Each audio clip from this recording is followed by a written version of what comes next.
আসসালামু আলাইকুম রহমতুল্লাহ। সম্মানিত দর্শক শ্রোতা, আশা করি ভালো আছেন।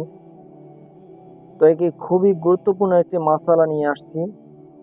যদি আপনারা এই বিষয়টি জানা থাকে, তো এই ধরনের যত সমস্যা আছে আপনারা সমাধান করে নিতে পারবেন এর সাথে মিলাইলি।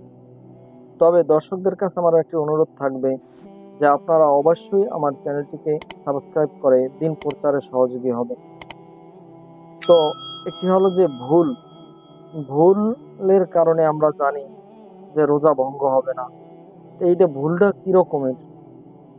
তো আমরা সবসময় জানবো যে ভুল দুই প্রকার ইসলামের মধ্যে, বা রোজার ক্ষেত্রে দুই ধরনের ভুলকে বলা হয়েছে, বা সামাজিকভাবে ভুল দুই প্রকার। একটা হলো খতান, একটা হলো নিসআন। খতান হলো মানে একটা হলো ভুল, নিসআনের শব্দের অর্থ ভুল। এই ভুলের দুইটার মধ্যে পার্থক্য কি? নিসআন যদি হয় তবে এই ভুল মাফ, খতান হলে এই ভুল অবশ্যই ক্ষমাযোগ্য না। এখন এই দুই ভুলটা কি? খতান হলো যে আমার রোজার কথা স্মরণ আছে, কিন্তু আমি অজু করতে যাওয়ার পরে মুখে যখন পানি নিছি আমার গলা থেকে ভিতরে পানি গেছে। তো এটা আমার জানা আছে, জানা থাকা অবস্থায় এটা আমার ভুলে গেছে, কিন্তু আমার জানা আছে যে আমি রোজাদার। অনুরূপভাবে উজু করতে গেলাম, আমার আহ পানি আমার চলে গেল। বা রোজা কাকে বলা হয়? আস-সাওমু ওয়াল ইমতিনাউ মিনাল আকলি ওয়াশ শুরবি ওয়াল জিমা। রোজা বলা হয় যে আস-সাওমু ওয়াল ইমতিনাউ, বিরত থাকা। রোজা হলো বিরত থাকা আনিল আকলি ওয়াশ শুরবি, খাওয়া পান করা এবং সহবাস করা থেকে। খাওয়া হলো মুখ দিয়ে খাওয়া, আর পান করা এটা তো মুখ দিয়ে পান করা হবে। আর এটা হলো জেমা, অর্থাৎ স্ত্রীর সঙ্গম থেকে বিরত থাকা, এটাই হলো রোজা।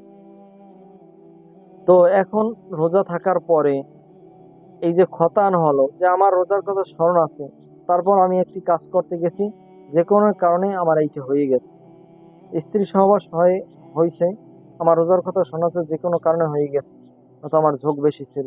কোনোভাবে খাওয়া পান করা আমার স্মরণ আছে, স্মরণ থাকা অবস্থায়ও আমি মুখে নিছি বা মুখের কাছে নিছি, খাওয়া হয়ে গেছে, ভুলে হয়ে গেছে, হঠাৎ করে হয়ে গেছে, কিন্তু আমার রোজার কথা স্মরণ আছে। যদি এভাবে ভুল হয় তবে এই ভুলের কারণে রোজা ভঙ্গ হয়ে যাবে, এবং তাকে অবশ্যই এই রোজার কাজা করতে হবে।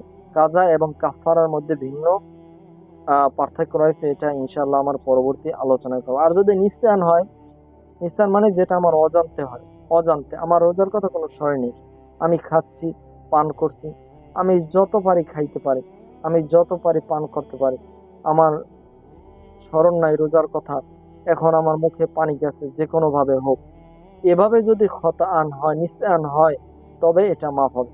সুতরাং আমাদের মধ্যে বুঝে গেল যে যদি খতান হয় মানে ভুলবশত দুই ধরনের। একটা হলো যে আমার স্মরণ আছে, ওই অবস্থায় আমার ভিতরে খাওয়া পান করা বা সহবাস করা হয়ে গিয়েছে, তো এই অবস্থায় হলে তাহলে রোজা ভঙ্গ হবে না, ভঙ্গ হয়ে যাবে। আর যদি একটা নিঃসান, আমার স্মরণই নেই যে আমি রোজা আছি, এই অবস্থায় যদি আমার ভুল হয়ে যায়, তবে এইটা ক্ষমাযোগ্য, সে তো যাই করুক তার রোজা ভঙ্গ হবে না। তো আজ এ পর্যন্তই। তবে আমার চ্যানেলটিকে আপনারা অবশ্যই সাবস্ক্রাইব করে দেবেন। আসসালামু আলাইকুম রহমতুল্লাহি।